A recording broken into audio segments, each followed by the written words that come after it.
نحمدہ و نصلی علی رسولہ الکریم، اما بعد فاعوذ باللہ من الشیطان الرجیم، بسم اللہ الرحمن الرحیم۔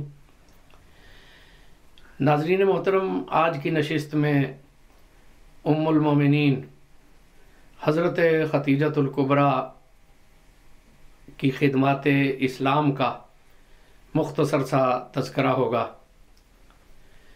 نبی محتشم صلی اللہ علیہ وآلہ وسلم سے نکاح کا شرف حاصل کرنے کے بعد انہوں نے حضور اکرم صلی اللہ علیہ وآلہ وسلم کی معاونت اور حضور اکرم صلی اللہ علیہ وآلہ وسلم کی رفاقت کا گویا کہ حق ادا کیا۔ حضور انور صلی اللہ علیہ وآلہ وسلم کا رجحان طبع سر و سامان دنیا کی طرف نہیں تھا۔ حضرت خدیجۃ الکبریٰ نے اپنا تمام مال اور اسباب آپ کی خدمت اقدس میں حاضر کر دیا۔ حضور اکرم صلی اللہ علیہ وآلہ وسلم کی اولاد پاک کا تولد آپ سے ہوا۔ دو بیٹے حضور اکرم صلی اللہ علیہ وسلم کے حضرت قاسم اور عبداللہ، اور 4 صاحبزادیاں آپ کے بطن مبارک سے پیدا ہوئیں۔ حضور اکرم صلی اللہ علیہ وآلہ وسلم آپ کی رفاقت میں انتہائی اطمینان اور آسودگی محسوس فرماتے۔ کوئی ایک واقعہ بھی ایسا نہیں ملتا کہ جہاں لمحہ بھر کا بھی کوئی ایسا معاملہ آپ کے مبارک خاندان میں پیش آیا ہو۔ جب نبی کریم صلی اللہ علیہ وآلہ وسلم کی عمر عزیز 37 سال ہوئی تو نبی کریم صلی اللہ علیہ وآلہ وسلم کا رجحان طبع تخلیہ اور خلوت کی طرف ہو گیا۔ یہ اللہ رب العزت کی طرف سے ایک انتظام تھا۔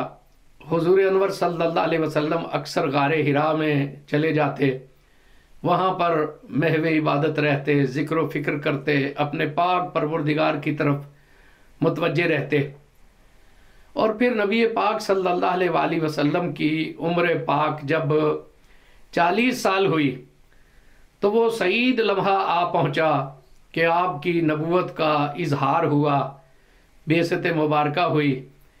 جبریل امین پہلی وحی لے کر آپ کی خدمت اقدس میں حاضر ہوئے، اللہ کا پیغام آپ تک پہنچا۔ یہ پیغام اور یہ منصب اپنے ذیل میں بڑی ذمہ داری کا تقاضا کرتا ہے۔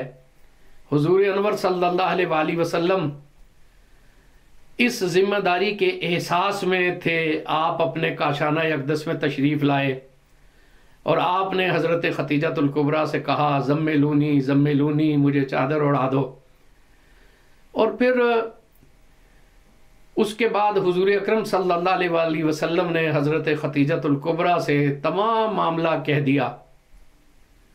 قربان جائیں، انہوں نے اسے نہایت غور سے سنا اور حضور اکرم صلی اللہ علیہ وسلم کی خدمت میں عرض کیا کہ آپ متردد نہ ہوں، آپ پریشان نہ ہوں۔ آپ تو صلہ رحمی کرتے ہیں، آپ بے کسوں اور فقیروں کے معامل رہتے ہیں، آپ مہمان نوازی کرتے ہیں اور مصائب میں حق کی حمایت کرتے ہیں۔ اللہ رب العزت آپ کو بے یار و مددگار نہیں چھوڑے گا۔ پھر آپ نے حضرت ورقہ بن نوفل سے رابطہ کیا، جو آپ کے چچا زاد بھائی ہیں اور اہل کتاب کے ایک بہت مستند عالم تھے۔ انہوں نے اس کی تصدیق فرمائی کہ یہ تو وہی ناموس اکبر ہیں جو حضرت موسیٰ علیہ السلام پر اور سابقہ انبیاء پر اللہ کی وحی لے کر نازل ہوئے۔ پھر دعوت حق کا آغاز ہوا تو یہ کوئی معمولی دعوت نہ تھی۔ ہر طرف سے کفر کی یلغار شروع ہو گئی، یورش و طغیان شروع ہو گئی، اور مخالفت کے ایک طوفان تھے جو برپا ہو گئے۔ اور حضرت خدیجۃ الکبریٰ نبی کریم صلی اللہ علیہ وآلہ وسلم کے شانہ بشانہ کھڑی رہیں۔